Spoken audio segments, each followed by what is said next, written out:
Will you guys venture into duty holsters? This is from Alex617 Bosstown.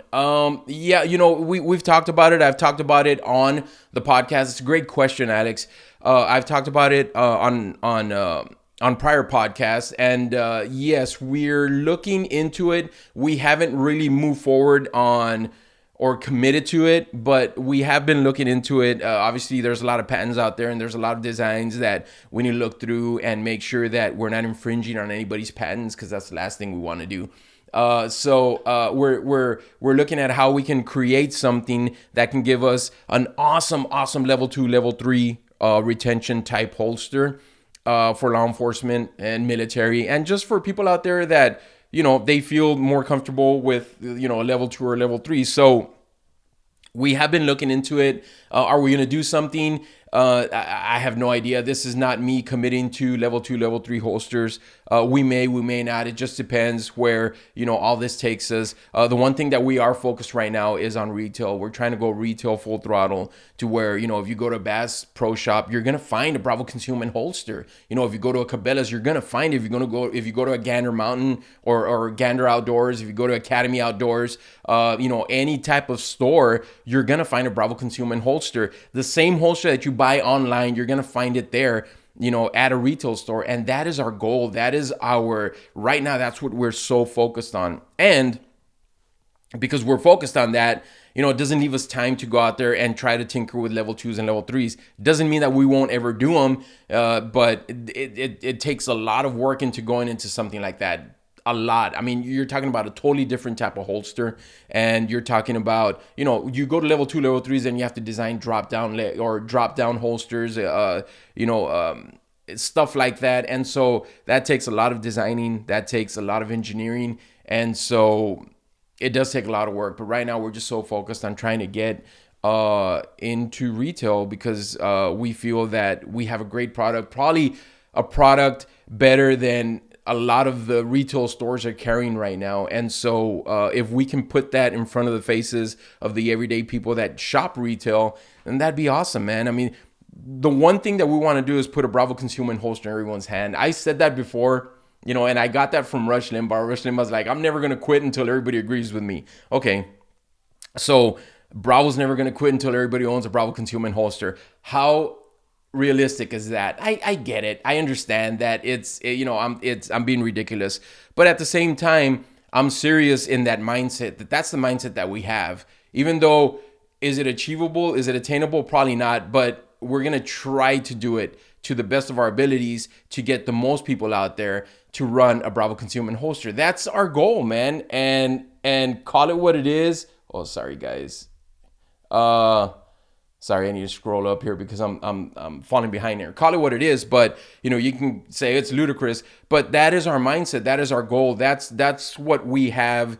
If you ask us, what's your 10-year goal? Everybody own a Bravo Concealment holster. So how are we going to do that? Online e-commerce is great, guys. Don't get me wrong, but guys, nothing has changed in the past 10 years. People were telling you, people are going to start buying online, and they're going to start buying from their phone and all that. And it has. People have. I mean, look, e-commerce is great. It works. But retail is king of the hill, man. And it'll always be king of the hill for a long time, at least for the next generation for sure, man. Because you got to change the culture of the market to get people to just solely buy on e-commerce, meaning on an iPad or an iPhone or on the computer. People like to shop. They like to get in their car, drive to a store, and get something tangible in their hands and look at it, take it out of the box, look at it and say, yeah, this is what I want. That's what people like to do. Most people like to do that. E-commerce works, but e-commerce is just an extension. It's just an extension of retail. That's all it is, man. Why do you think Jeff Bezos is trying to create stores now? Because he knows that retail is king, man. Yeah, Amazon is awesome. People shop at Amazon. He's doing free shipping. He's losing money on shipping. Why? Because he has to compete with Walmart. He has to compete with Target because they offer same day pickup. He has to compete with pickup. How do you compete with pickup? Where I can go to Lowe's or Home Depot, I'm going to go pick it up in 5 minutes because it's 5 minutes away. How's Amazon going to compete with that? So he offers same day shipping. Guys, at the end of the day, it's all retail. E-commerce, it's great. there was a big, people got excited for 10 years and, Jeff Bezos built Amazon off of retail. Awesome. Awesome. But at the end of the day, or Jeff Bezos built Amazon off of e-commerce, but at the end of the day, it's all retail, guys. And that's what we're trying to do. How do we get our holsters into everyone's hands? You got to go retail. You have to go retail. E-commerce is limited. You can only do so much. You've got to go retail. And how do you go retail? You got to have a great product at a great price, be able to manufacture it, be able to have stock, and just take it to that next level. Guys, there's no other way. It's just, that's the answer. Right now, in 2019, 2020, things may change. Culture may change. People will sit at home one day and never get off their couch and order off of Amazon, Alexa, and say, Alexa, I want a Bravo Concealment holster. We've messed with that, and it works. No, I don't have an Alexa here. It works, but most people don't want to do that. They want to get in the car with their family, go have a good lunch or an early dinner, and go shop around. That's what people do. That's the culture here in America. And I think it's, it bleeds on to the whole world. That's what people like to do. They like to shop. They like to go and look. It is what it is. I don't care for shopping. I don't care for shopping for clothes. I'd rather have it delivered to me, and if it fits, great. If not, send it back. That's the kind of guy. But not everybody's like me. People like to go into department stores and try on shoes, man. And people like to go to outdoor stores and check out holsters. It's the way it is. At the end of the day, that's what works. And it is what it is. I remember, I think they asked Nikki Sixx from Motley Crue. This is a long time ago, man. This is when, I used to be into hair bands and all that. And they asked him about a Lenny Kravitz song that I think it was Tide or maybe it was a car company. I think it was a car company that picked up a Lenny Kravitz song. This is back in the 80s, mid 80s, late 80s, where car companies and big companies weren't doing that. They had their own jingles and they would just have somebody compose a jingle for them. Somebody picked up a Lenny Kravitz song. I think it was a car company. And they asked Nikki Sixx, they were interviewing him, and he said, what do you think about that? And Nikki said something that I'll never forget. He said, that's awesome. Because they were calling Lenny Kravitz a sellout. Oh, he's a sellout, man. He's selling out, his music, and, he's selling out to a car company. And Nikki Sixx said, look, I write music so that the whole world can hear it. At the end of the day, he wants everybody to hear his music. And he said, if somebody approaches me with an avenue that can take my song and have it be heard around the world, he goes, I'm going to take it, man. I'm going to take it. And for me, it was like, wow, man, like it totally... my mindset changed on, because I remember I would look at people and say, yeah, man, they're sellouts, they're cop-outs. It's not that. You want your product to be taken by everybody. So how do you do that? You have to get out there and put it out there, man. That's it. You have to do that.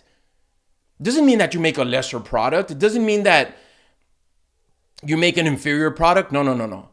And here's the trick is taking what you're doing, manufacturing it so that you can have maximum output to that level to where you can go retail. That's it at the end of the day, man. So how do you do that? Oh, well, that's the secret in the whatever. That's the secret in the, I don't know, man, in the ingredients. What is it? In the Coca-Cola, what is it? I don't know, man. That's the secret.